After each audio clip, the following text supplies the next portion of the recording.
On behalf of the African Development Bank Group, I wish to convey our profound gratitude to our host, His Excellency President William Ruto, his government and the people of Kenya for their generous support, for their hospitality, for hosting us for this high-level conference in Nairobi. I actually will have joined you for the sessions since yesterday, since you started, but I had a very important engagement at the State House of Kenya. It was such a great honor yesterday for His Excellency President William Ruto to confer on me the Chief of the Order of the Golden Heart, CGH. Kenya's highest national honor and distinction. I wish to express my deepest gratitude again to my dearest brother and friend, President Ruto, for his exceptional honor that he has done me. And this honor is actually quite special. It's been given to only 19 heads of state and global leaders since the independence of Kenya in 1963. I'm especially delighted that a conferment of this honor occurred at the time that we were having this conference on farmers and agribusinesses, because you are my family. And you gather right here for this high-level conference on scaling financing for smallholder farmers. And as you know, I'm a great supporter of African farmers. I'm a great supporter of agriculture. I don't think economies will have inclusive growth until you have increased productivity in agriculture, until you have rural infrastructure, until you get institutions working for smallholder farmers. Look, the rice that you eat is actually done by smallholder farmers from around the world. There is absolutely no difference between the smallholders of farmers of Africa, and those around the rest of the world. In fact, there is no difference between smallholders from Africa and other commercial farms, large ones in other parts of the developed world. The only difference is the smallholder farmers in Africa have a series of bounded constraints around them. Constraints in terms of information, constraints in terms of technology, constraints in terms of access to market, constraints in terms of not having facilities to de-risk them to face multiple shocks that they have, constraints that they have, in being able now to get access to markets because there are no logistics and infrastructure around them. So fundamentally, I believe the only thing we have to do for smallholder farmers in Africa is to remove the bounded constraints around them and to create the right institutional environment around them. I'm very confident that the smallholder farmers of Africa, not only are they feeding us today, they will feed us tomorrow, and they will even feed the world. Your Excellencies, ladies and gentlemen, because you are my family, I would like you to please join me in putting your hands together and thanking His Excellency President Ruto for the great honor that he has done me. And a lot of it comes from my work with you and in agriculture. Thank you very much. Your Excellencies, ladies and gentlemen, I wish to commend our partners, the Pan-African Farmers Organization, PAFO, and all the partner institutions that have worked tirelessly with our teams from the African Development Bank to organize this high-level conference. And to also give special thanks to you, Mr. Koulibaly, the president of the Pan-African Farmers Organization, for being a co-sponsor and partner with us. We meet here in Nairobi today to reposition and to expand opportunities for Africa's smallholder farmers who contribute over 80% of the continent's food production. I'll just be going over with you today on progress since Dakar 2 Feed Africa Summit, a portrait of success in building coalitions for supporting smallholder farmers to transform African economies. Excellencies, ladies and gentlemen, dear friends, Africa, without any doubt, will be at the epicenter of feeding the world. Since 65% of the uncultivated arable land left to feed the world is not in Asia, it's not in Latin America, it's not in Europe, it's right here in Africa. Therefore, what Africa does with its agriculture will determine the future of food in the world. It is with this goal in mind that unleashing the potential of Africa in its agricultural sector to feed itself, and to do so with pride. And let me just say something here. I don't believe nations can develop without pride. And so you've got to actually, as a nation, know that Your neighbor may love you to death, but it is not the job of your neighbor to send your kids to school, neither it is the job of your neighbor to actually feed you. I believe that no nation can claim to be an independent nation unless it has the pride and the discipline to actually feed its own people. And therefore, this was what was at the basis of what we did in Dakar too. And I was delighted that we, at the African Development Bank, were able to work together with the government of Senegal, President Macky Sall, incredible leadership, the African Union. We organized the Feed Africa Summit in Dakar in 2023. The theme of that summit was on achieving food sovereignty and resilience. Attended by over 34 heads of state and government, Dakar too showed the political commitment of governments towards ensuring food security and food sovereignty. I'll repeat that, food sovereignty in Africa. Many of you were there, and if you were there, let me just see your hands up. I know many of you were there. It's good we were all together. Thank you for being there. At the heart of Dakar too were 41 presidential boardrooms that launched country, food, and agriculture delivery compacts, outlining national production targets, enabling policies, smallholder farmer support, rural infrastructure development, and all kinds of innovative financing solutions for farmers and agribusinesses. Dakar too gave us a renewed sense of purpose and marked a turning point in Africa's pursuit of food security through the power of partnerships and cooperation. Dakar too showed us the power of partnerships. You know, many of you will know that in January of this year, myself and President Ajay Banga of the World Bank got together to launch what is called the Mission 300. That Mission 300 is to connect 300 million Africans to electricity by 2030. And the reason why this is very important for us in agriculture is that whether you're a seed company, whether you're a fertilizer company, whether you are doing food processing, whether you are actually doing irrigation, whether you're doing storage, it doesn't matter what it is that you're doing. Without electricity, you can't do anything. And so we were able to do that through the power of partnerships. And that partnership allowed us to raise, at that meeting, over $50 billion to work on providing electricity all across Africa. And that thing that we did came from agriculture. It came from Dakar 2 Summit that we had in Senegal. And in Senegal, we were able to mobilize $72 billion towards implementing the food and agricultural delivery compacts all across African countries. Dear friends, this is unprecedented in Africa's history of agriculture. Since then, the African Development Bank has made tremendous progress in our combined continental quest to feed Africa, approving 77 operations valued at roughly $4 billion to support the implementation of the compacts in 32 African countries. This year, I'm pleased to let you know that the African Development Bank plans to approve an additional roughly $1.7 billion in project investments and policy-based operations. Thank you. Central to the compacts, and here maybe I will open a small parenthesis again. Alice Albright, you were the CEO of the Millennium Challenge Corporation. And when I actually came up with the idea that we should have food and agricultural delivery compacts, I actually borrowed it from the exceptional work of the Millennium Challenge Corporation. Because the Millennium Challenge Corporation had this thing they call compacts for all the countries. And I liked it so much because it has a whole menu of policies and institutions, macroeconomic policies, everything that countries had to do. So I really liked it so much. So we were able to take it. But I wanted Alice to, although I actually did it for you there, Alice was an incredible leader for the Millennium Challenge Corporation and a great partner with the African Development Bank.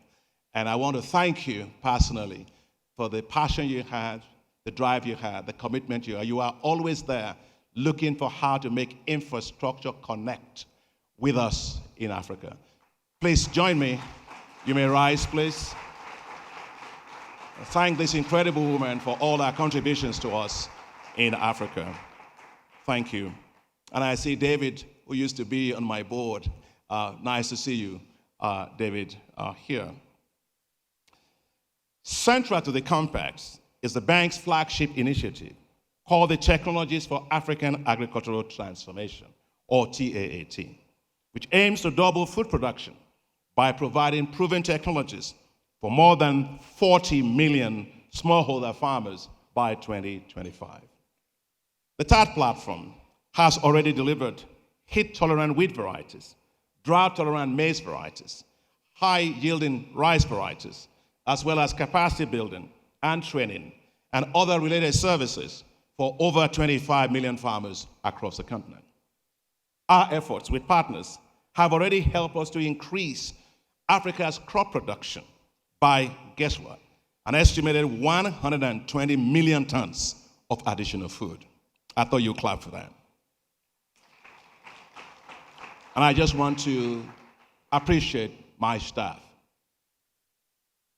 I get to do this talk, I get to motivate them, I get to be there with them, but they do the work. And I have incredible staff working for me at the bank. And I like Martin and all the guys who are working on TAAT and all the CGIAR centers that have worked with us to create the ecosystem to deliver high-yielding technologies all across Africa to that platform. So please rise and be recognized.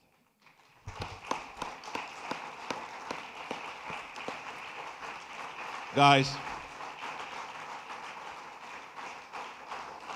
now thank you, please. And I'll say, as somebody who spent 10 years of my career, please sit down, in the consultative group on international agricultural research. This is groundbreaking stuff because we were able to bring the power of the CGIAR to hold the CGIAR accountable to get technologies away from the shelves that they have and get them into the hands of farmers. And I'll tell you a little bit about how it was developed. When we actually had Dakar 1, I was in Dakar and I called all the director generals of the CGIAR centers there. And the reason was because when I was elected president of the bank in September, I resumed in September of 2015, I went to New York. And in New York, I met with Jim Kim, who was the then president of the World Bank. And as we were talking, and I remember it so well, on September 26th exactly, in New York, I told Jim Kim, I am launching a program at the African Development Bank called Feed Africa, for Africa to feed itself. And Jim told me, well, actually, we've been working on looking for how we might reduce support for the international agricultural research centers. So I'm quite interested that you want to launch this $25 billion program. So, Mr. President, if you pull the plug on the CGIAR, I will scream so loud you won't like it. The reason being that there's no part of the world that has fed itself without technologies emanating from the CGIAR, including the developed countries themselves. And so Jim looked at me and said, okay, Akin, you lead, and we will follow. And I knew that I had my job cut out for me. I had to get the CGIAR to wake up, because I worked in many centers there for 10 years of my career. And so we went to Dakar 1, and I called all the DGs of the International Agricultural Research Centers, and I asked them, give me the plan for how we are going to feed Africa. And the guy who was leading them said, I'll give it to you, but we'll give it to you in 6 months. And I looked at him and I said, if I don't get it by 6 a.m. tomorrow morning, I will call President Jim Kim of the World Bank and ask him to shut the entire CGIAR down. Of course, that was a great incentive. They worked all night. Nobody slept until 6 a.m. in the morning. Before 6 a.m., clap for them. Yeah, it was great. And that is how we came up with what is called today Technologies for African Agricultural Transformation, as a platform that will hold everybody accountable, not for research, because look, I'm a researcher, I'm a scholar. We don't eat research papers, we eat food. And so if it's good enough, take it to the farmers, as Dr. Norman Borlaug always told us. And at almost 6 a.m., they sent me a note, Mr. President, give us until 4 o'clock. And of course, I was generous enough to give them the 4 o'clock, and that is how the tart that you have today has been developed, and it's been doing incredible, incredible work. Now, David, you were then with Howard Buffett. David, you may rise, and it's a family we are in. David used to be on my board at the bank, and is now working for the World Food Program. He used to work there before. And I remember calling Howard Buffett, who you were working for at the time. I say, we have, through the work of the CGIAR, CIMMET, water-efficient maize for Africa, that can do well under any condition of drought. And Howard Buffett then said, look, if it's that good, bring it to us in South Africa. There is Limpopo province, which is between South Africa and Zimbabwe. Very hot, very dry. So we ship all the jam plasm there. He said, if it works here, it will work anywhere. And guess what? It worked there. And when there was drought in 2019 in East and Southern Africa, I told everybody at the African Development Bank, go and get those water-efficient maize varieties. And they were deployed, guess what? For 5.8 million households. And that's how they were able to escape the drought. That's the power of science. That's the power of technology. That's the power of working together.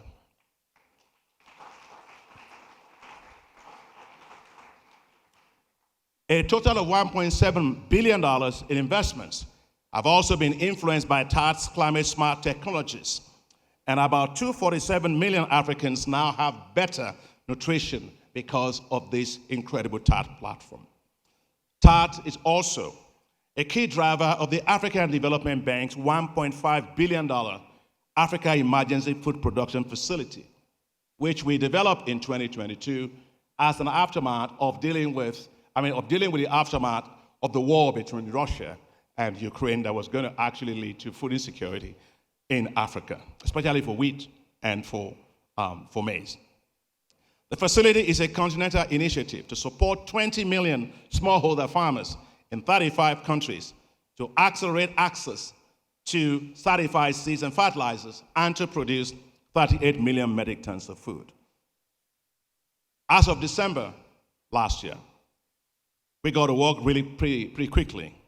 The African Emergency Food Production Facility had delivered 429,000 tons of seed, distributed 2.8 million tons of fertilizers to over 12.3 million farmers. It has supported the production of roughly 38 million metric tons of additional food in Africa, and we are well on our target to continue to excel with this particular work. Excellencies, ladies and gentlemen, we are working hard to connect farmers to market off-takers and to accelerate the processing and value addition to food and agricultural commodities. We are doing this through the development and the rollout of what's called special agro-industrial processing zones. The African Development Bank has committed $934.5 million for the development and rollout of special agro-industrial processing zones. And we've been able, again, partnership, to have partners that have provided $938 million for us in co-financing. Currently, we have 27 ongoing special agro-industrial processing zone projects across 11 countries in Africa. However, despite the lots of progress that we have made, one area that continues to remain a challenge, a thorn in our flesh, if I may say, especially for smallholder farmers and small and medium-sized agribusinesses, is lack of access to finance. There exists an annual financing deficit of $75 billion for farmers and small and medium-sized enterprises in agriculture. Data shows that from lenders, a survey was done of 35 lenders, and they say perception of risk is very high, and the low returns by banks for lending to agriculture. But let me tell you one thing. I know agriculture. Question is whether the banks know agriculture. When I was Minister of Agriculture in Nigeria, and my minister from Nigeria, it's good to see you here. I remember at the time I called all the banks in Nigeria together. And I asked them the question, why is it that you are not lending to the agricultural sector? Same thing, risk. Forget risk. You walk out of it in your car, it's a risk. You eat food, it's a risk. You get on a plane, it's a risk. So don't bother me about risk. It's a risk-return world. All I have to do is to find a way of reducing those risks. And we set up a facility called NISAL. And I would say it here. Honorable Minister, the NISAL that I developed was an exceptional program, together with Sanusi Lamido, the central bank governor of Nigeria at the time. We had 22 chief risk officers of banks in a hall like this. And I remember asking them, tell me, what is the probability of loss if you are actually lending to the agricultural sector? I was told it could range anything from 98% to 100%. Of course, I asked them, if it is so, why have you still been keeping your jobs? Because you've been lending. They should have fired you a long time ago. And so we decided we had to do two things. De-risk the agricultural sector. A value chain, de-risk it. So you're lending not willy-nilly, but in value chain financing. If you're lending to somebody producing tomato, you better be lending to somebody who's going to be processing that tomato. So you have reducing the embedded costs and risk within those agricultural value chains. And then you have to de-risk the financial value chains. And you put those things on top of each other. They are very symmetrical. A de-risk agricultural value chain and a de-risk and well-coordinated agricultural value chain. It works. And I want to tell you that we deployed that facility in Nigeria. We were able to leverage commercial banks more than 10 times. So you're talking about $3.5 billion of financing that went into it. And this is the good part. Non-performing loans. The non-performing loans over that period was less than 1%.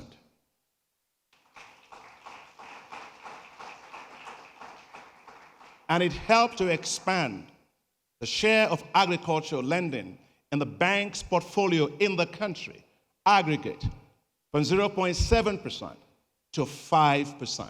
And that is how agriculture worked. Of course, when I left, that program was bastardized. And as I'm speaking to you today, it's working from the bank in Ghana, working in Togo, it's working in Gambia, it's working in Tanzania, it's working in Kenya because I started that work here. Honorable Minister, sorry that I have to put you on the spot, but they say you sit on a hot seat. Please, I beg you. You cannot succeed unless you revive the NISAL program to what it was, not the political one they've turned it into. Because it will allow you to get the banks to lend again to the agricultural sector. I want your success. But institutions, we cannot afford to have policy reversals. I wish you well, but please get the original NISAL back. I want President Bola Ahmed Tinubu to succeed. And I told them this, Mr. President. Your policies, your goal to succeed won't work until you bring commercial banks, de-risk them to lend to the agriculture sector from end to end. Can I get some amen in supporting me to?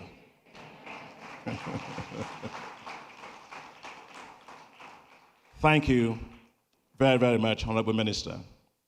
Therefore, we must find efficient ways to continue to de-risk lending to farmers and smallholder and small and medium-sized enterprises. This can be achieved by absorbing those incremental risks, thereby increasing the lender's risk appetite, and by leveraging the private sector finance to the agricultural sector. The three major investment channels that the African Development Bank uses for this to address this challenge are as follows. One, affirmative finance action for women in Africa, called AFAWA. And Jules is here. Please stand up. Jules, who runs the Africa Guarantee Fund, and their team doing exceptional work. Two, the African Fertilizer Financing Mechanism. Where is my staff who runs the program. She's here, supposed to be here anyway. And third is the Input Suppliers Risk Sharing Program.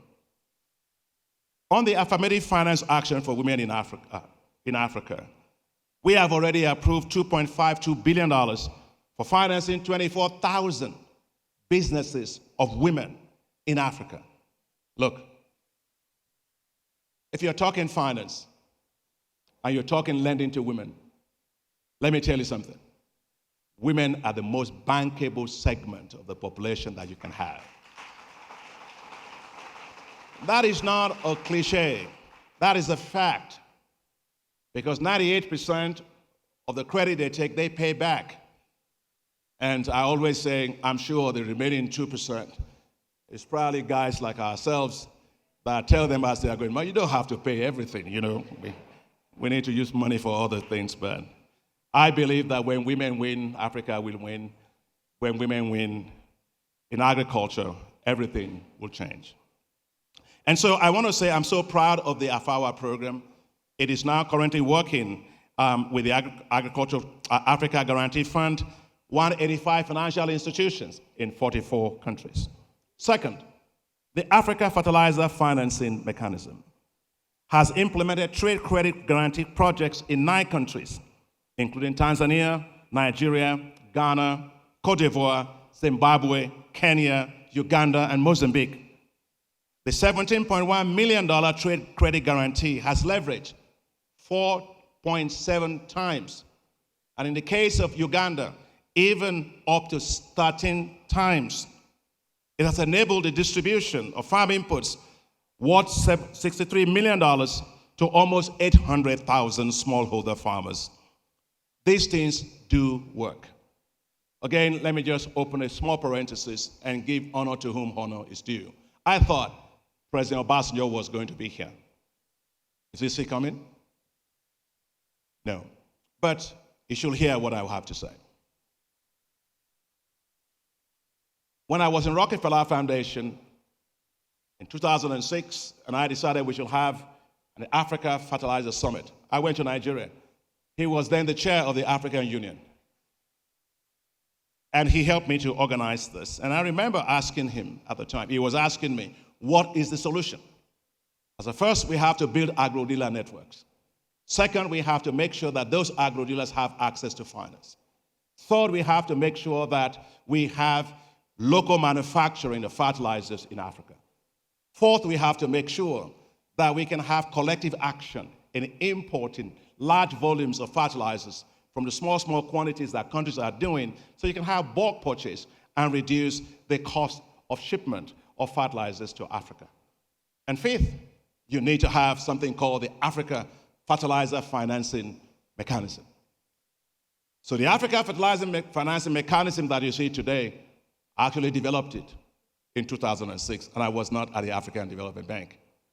And I remember the day of the summit, President Obasanjo sat there and he was looking through the list of speakers. My predecessor, President Donald Kaberuka, had prepared, of course, to give his speech. And President Obasanjo skipped him. And I went to him, Mr. President, you skipped the president of the African Development Bank. He said, please go and sit down. I didn't skip him. Of course, okay, Papa, fine. I went again, you have skipped him. He said, no, I haven't skipped him. And then, of course, at the African Development Bank, for you to open a trust fund, you need to have minimum $10 million. President Obasanjo then took the floor. He said, well, the Nigerian government has decided to put down $10 million to support the opening of the Africa Fertilizer Financing Mechanism at the African Development Bank. And now, Mr. President of the bank, you can have the floor. And my predecessor, President Kaberuka, nicely took his script, speech, put it right back in the breast pocket. He said, Mr. President, we agree. And that is how we have the Africa Fertilizer Financing Facility at the bank. And of course, the third channel is the new $600 million Input Supplier Risk Sharing Facility. This will support the development of more robust agricultural input market systems, through de-risking of the input supply ecosystem. This is focusing on Uganda, Kenya, Tanzania, Ghana, and Zambia. And we are doing this work with leveraging the bank's own balance sheet to partial risk credit guarantees. Your Excellencies, earlier this morning, I had the pleasure of actually chairing the steering committee for what is called Mobilizing Access to Digital Economy, or MAE, Alliance in Africa. And it is a partnership we have together with MasterCard and several other partners. In this first phase of it, the bank will contribute $300 million in the first 5 years of the programming. And our focus eventually is to be able to reach 100 million farmers in Africa with digital financial services, access to information, access to climate risk, insurance facilities, and also to logistics and so on. I know MasterCard is here. Where is the Senior Vice President of MasterCard if he's here? Thank you very much for your partnership. As I close, I would like to inform you that the African Development Bank's commitment on how we can continue to mobilize financing for farmers has gotten us to this particular point. We will be going to our board of directors to establish a $500 million facility to unlock $10 billion of financing for smallholder farmers in Africa. And that will include small and medium-sized agribusinesses. This is incredible for us at the bank, but we didn't get here just like that. It's got here through all of what I've said. It will include the use of trade guarantees, credit guarantees, first loss coverage, blended finance, origination incentives that defray the high transaction costs of serving enterprises, as well as technical assistance. Your Excellencies, my dear colleagues and friends in agriculture, ladies and gentlemen, from Dakar to Feed Africa to Nairobi Scaling Up Finance for Farmers Conference today, we stand on the threshold of making history by pushing the boundaries of innovation and building extensive collaborative alliances to accelerate action towards bridging the financing gap facing smallholder farmers and small and medium-sized agribusinesses. The African Development Bank remains fully committed to collaborating with the Pan-African Farmers Organization and all of your subsidiary farmers organizations, all the development partners and financial institutions to fully unlock the financing for smallholder farmers and SMEs in agriculture. Together, let us expand access to finance at scale for farmers and small and medium-sized enterprises. Together, let us provide strong policy support for African farmers. Africa must not abandon its farmers. Together, let us unleash the potential of agriculture in Africa. Let us make agriculture in Africa to be the breadbasket of the world for the continent. And together, let us feed Africa, but do so with pride. I said earlier this morning, every big opportunity requires collective action. I would like you to please stand. I am not doing any prayer time or anything like that. I just want you to stand. Look at the person next to you, please. It's not a COVID time. It's nothing like that, so everything is safe. Now, every challenge in Africa is a baobab problem. Baobab trees are very large trees. And I don't believe in doing anything alone. I don't know how to do it. But if you put your hand around a baobab tree, you cannot do it. But if you put your hand around others around a baobab tree, you certainly can put your hands around the baobab tree.